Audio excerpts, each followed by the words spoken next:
ఎల్లుండే సింగరేణి ఎన్నికలు జరగనున్నాయి. దీంతో గెలుపు కోసం కార్మిక సంఘాలు ప్రచార జోరు పెంచాయి. పోటాపోటీగా ప్రచారం చేస్తున్నారు కార్మిక సంఘాల నేతలు, పార్టీల నేతలు. ఇవాల్టితో ప్రచారం ముగియనుంది. దీంతో అన్ని పార్టీలు, గుర్తింపు సంఘాల నేతలు క్యాంపెయిన్లో బిజీగా ఉన్నారు. ఈ ఎన్నికలు కాంగ్రెస్ కు ప్రతిష్టాత్మకం కాగా బీఆర్ఎస్ కు సవాల్గా మారాయి. అటు అధికారమే లక్ష్యంగా ప్రచారం సాగిస్తోంది సిపిఐ. ప్రచారంలో సంఘాలన్నీ ఎత్తులు పై ఎత్తులు వేస్తున్నాయి. దీనికి సంబంధించి పూర్తి సమాచారం రాజు అందిస్తారు. రాజు, సింగరేణిలో గుర్తింపు కార్మిక సంఘం ఎన్నికలకు యాజమాన్యం అన్ని రకాల ఏర్పాట్లు చేసింది. ఈ రోజుతోటి సాయంత్రం 5 గంటలతోటి ప్రచారం పూర్తవుతుంది. రేపు ఎన్నికలకు సంబంధించినటువంటి కౌంటింగ్ సంబంధించిన పోలింగ్కి సంబంధించినటువంటి ఏర్పాట్లు జరుగుతాయి. ఎల్లుండి 27వ తారీఖు ఉదయం 7 గంటల నుంచి సాయంత్రం 5 గంటల వరకు పోలింగ్ జరుగుతుంది. తర్వాత 7 గంటల నుంచి కౌంటింగ్ జరుగుతుంది. సో సింగరేణిలో ఇది 7వసారి గుర్తింపు సంఘం ఎన్నికలు జరుగుతున్నాయి. ప్రధానంగా అటు కాంగ్రెస్ పార్టీ నుంచి అనుబంధ సంఘమైనటువంటి అటు ఐఎన్టీయూసీ ఈసారి ఈ ఎలక్షన్ని ప్రతిష్టాత్మకంగా తీసుకుంది. దాంతోపాటు అటు సిపిఐకి సంబంధించినటువంటి ఏఐటీసీ యూనియన్ ఈసారి పోటీలో నిలుస్తుంది. ఇటు బీఆర్ఎస్కి సంబంధించినటువంటి టీబీజీ కేసు యూనియన్ ఈసారి నామినేషన్ వేసింది, కానీ ఆ పోటీలో ఉన్నట్ట లేనట్ట అనే విషయం కూడా ఇంకా ఇప్పటివరకు క్లారిటీ లేదు. మొత్తానికి అయితే టీబీజీ కేసు నామినేషన్ అయితే వేసింది పోటీలో ఉండడానికి. దాంతోపాటు మరొక కార్మిక సంఘమైనటువంటి సిఐటియు బరిలో నిలిచింది. దాంతోపాటు బీజేపీ అనుబంధ యూనియన్ అటువంటి బిఎంఎస్ కార్మిక సంఘం కూడా ఈసారి ప్రధానంగా బరిలో నిలిచాయి. అయితే గతంలో కంటే ఈసారి చాలా ఆసక్తికరంగా, చాలా భిన్నంగా సింగరేణి గుర్తింపు కార్మిక సంఘం ఎన్నికలు జరగనున్నాయి శ్రవంతి. ఎందుకంటే గతంలో ఎన్నికలు చూసుకుంటే ఇప్పటి వరకు 6 సార్లు సింగరేణి గుర్తింపు సంఘం ఎన్నికలు జరిగాయి. ఇది 7వసారి. ఈ 6 3 సార్లు అటు సిపిఐ అనుబంధ యూనిట్ ఏఐటీయూసీ గెలిచింది, అటు బీఆర్ఎస్ సంబంధించినటువంటి టీబీజీ కేసు 2 సార్లు గెలిచింది. లాస్ట్ 2 టైమ్స్ టీబీజీ కేసే గుర్తింపు సంఘం ఉంది. అంతకంటే ముందు కాంగ్రెస్ పార్టీకి సంబంధించినటువంటి ఐఎన్టీయూసీ ఒకసారి గెలిచింది. సో 6 సార్లు గుర్తింపు సంఘంకు ఎన్నికలు జరిగాయి కార్మిక గుర్తింపు సంఘాలకి. ఈసారి 7వసారి జరగబోతున్నాయి. సో సింగరేణి వ్యాప్తంగా దాదాపు మొత్తానికి 13 పర్సనల్ సెక్షన్ తీసుకున్నారు. దీంట్లో 11 సింగరేణి ఏరియాలు ఉంటాయి. మొత్తము 6 జిల్లాల్లో విస్తరించి ఉన్న 11 ఏరియాలో సింగరేణి కార్మికులు ఉంటారు. 11 ఏరియాలతో పాటు ఒకటి అటు హైదరాబాద్ ఉన్నటువంటి కార్పొరేట్ కూడా ఒకటి యాడ్ అవుతుంది. దాంతోపాటు ఒడిశాలో ఉన్నటువంటి 90 బ్లాక్లో కూడా కొంతమంది కార్మికులు ఉన్నారు, అదొక సెక్షన్ కింద తీసుకున్నారు.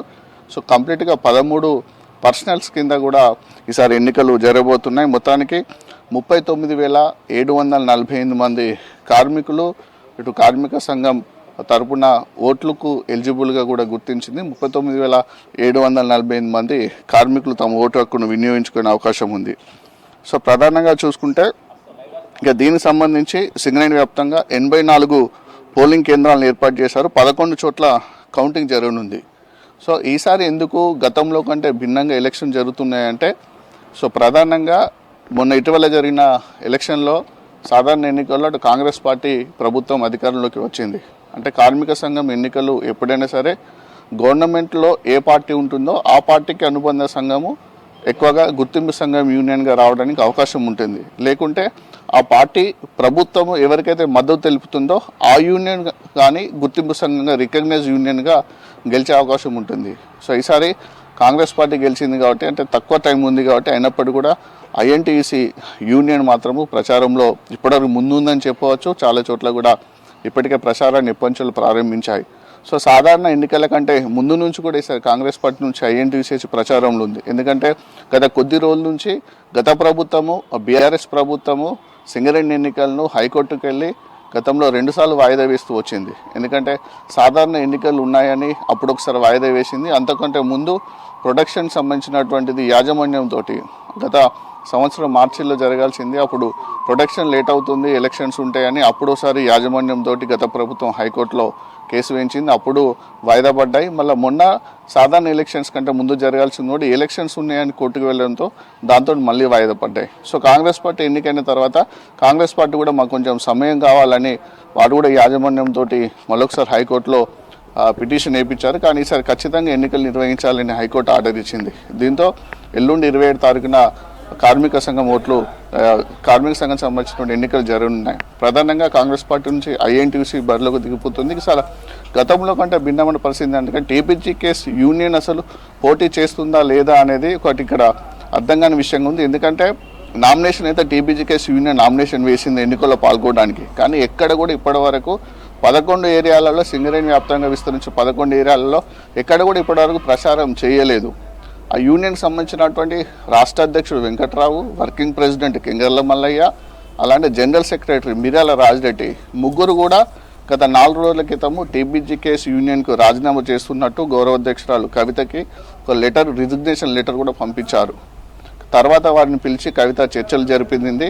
ఆ కేసీఆర్ కానీ, కవిత కానీ, కేటీఆర్ కానీ సింగరేణి ఎన్నికల్లో ఈసారి టీపీజీకేఎస్ యూనియన్ పాల్గొనవద్దు, పార్టీ పరంగా కూడా మేము ఎలాంటి సపోర్ట్ చేయమని వారికి స్పష్టంగా తెలపడంతో వారు మనస్తాపానికి గురయ్యారు. ఎందుకంటే ఒక ట్రేడ్ యూనియన్ ఎలక్షన్లో కార్మిక సంఘం ఎన్నికల్లో పాల్గొనడం తప్పనిసరి. అది ట్రేడ్ యూనియన్ అంటేనే కార్మికుల కోసం ఉంటుంది. కార్మికులు ఎన్నికల్లో పాల్గొనాలి, వారి సమస్యలు పరిష్కరించాలి. అలాంటి టీపీజీకేఎస్ ట్రేడ్ యూనియన్ని అసలు ఎలక్షన్కే దూరంగా ఉండాలని అటు బీఆర్ఎస్ హైకమాండ్, కేసీఆర్, కేటీఆర్ నిర్ణయం తీసుకొని వీళ్ళది తీవ్రంగా కలిచివేసిందని చెప్పారు. ఇది ఆత్మహత్య సదృశ్యమైనటువంటి చర్యగా వాళ్ళు భావించారు మిర్యాల రాజిరెడ్డి, కింగర్ల మల్లయ్య, వెంకట్రావు. సో పార్టీకి రాజీనామా చేద్దామని ప్రకటించారు, కానీ రాజీనామా చేయలేరు. తర్వాత జరిగిన చర్చల్లో వాళ్ళు సైలెంట్గా ఉన్నారు. సో అసలు టీపీజీకేఎస్ ఈసారి సైలెంట్గా ఉంది. ఎలక్షన్లు ఇప్పటివరకు అయితే ఎక్కడ ప్రచారం చేయలేదు, కార్మికులను తమకు ఓటేయమని ఎక్కడ కూడా అడగలేదు. సో సైలెంట్గానే ఆ పార్టీ ఉంది. ఇటు కాంగ్రెస్ పార్టీ నుంచి అటు ఐఎన్టీయూసీ మాత్రం ఉధృతంగా ప్రచారం చేస్తుంది. మంచిర్యాల జిల్లాకు సంబంధించి ఇటు మంచిర్యాల, శ్రీరాంపూర్, ఇటు మందమరి, ఈ బెల్లంపల్లి, ఈ 3 ఏరియాలలో కూడా అటు వివేక్ వెంకటస్వామి చెన్నూరు ఎమ్మెల్యే ప్రచారం చేస్తున్నారు. మంచిర్యాల నుంచి ప్రేమసాగరరావు, అటు బెల్లంపల్లి నుంచి వినోదులు, అటు గోదావరికని RG3 ఏరియాకు కంప్లీట్గా వేసుకుంటే RG ఏరియాలో అటు మక్కాన్ సింగ్ ఠాకూర్, మంత్రి ఎమ్మెల్యే మంత్రి శ్రీధర్ బాబు కూడా ప్రచారం చేస్తున్నారు. సో ఎక్కడికక్కడ ఎమ్మెల్యేలు మాత్రం నిన్నంచెల్లి ప్రచారం చేస్తున్నారు. అయితే ఇప్పుడు ప్రధానంగా సిపిఐ పార్టీ నుంచి ఏఐటీయూసీ కూడా బరిలో ఉంది. ఏఐటీయూసీ కూడా కొంచెం కార్మికులు ఈసారి ఎక్కువగా మొగ్గు చూపుతున్నారు. ఎందుకంటే గత కార్మికుల సమస్యల పరిష్కారం, డిమాండ్ల పరిష్కారంలో గత కొద్ది రోజుల నుంచి ఏఐటీయూసీ యూనియన్ కొంచెం యాక్టివ్గా ఉంది. సో ఏఐటీయూసీ యూనియన్ వైపు కూడా కార్మికులు ఈసారి ఎక్కువగా మొగ్గు చూపుతున్నారు. అయితే గత అసెంబ్లీ ఎలక్షన్లో అటు కాంగ్రెస్ ఇటు సిపిఐ రెండు పొత్తు పెట్టుకునే నేపథ్యంలో కొన్ని రోజుల పాటు ఈ సింగరేణి గుర్తింపు సంఘం ఎన్నికలు కూడా పొట్టు ఉంటుంది కావచ్చని ఒక ఆలోచనతో ఇటు 2 పార్టీలకు సంబంధించిన 2 యూనియన్లకు సంబంధించిన నాయకులు కూడా కాస్త సైలెంట్గానే ఉన్నారు. కానీ పొత్తు కన్ఫర్మ్ కాకపోవడంతో ఎవరికి వారు గత 2 రోజుల నుంచి ప్రచారాన్ని అయితే ముమ్మరం చేశారు. ఈ రోజుతోటి ప్రచారం కంప్లీట్గా ఉంది. ఎల్లుండి సాయంత్రం ఓటింగ్ వరకు పూర్తయిపోతుంది. తర్వాతనే కౌంటింగ్ కూడా జరగనుంది. శ్రావంతి.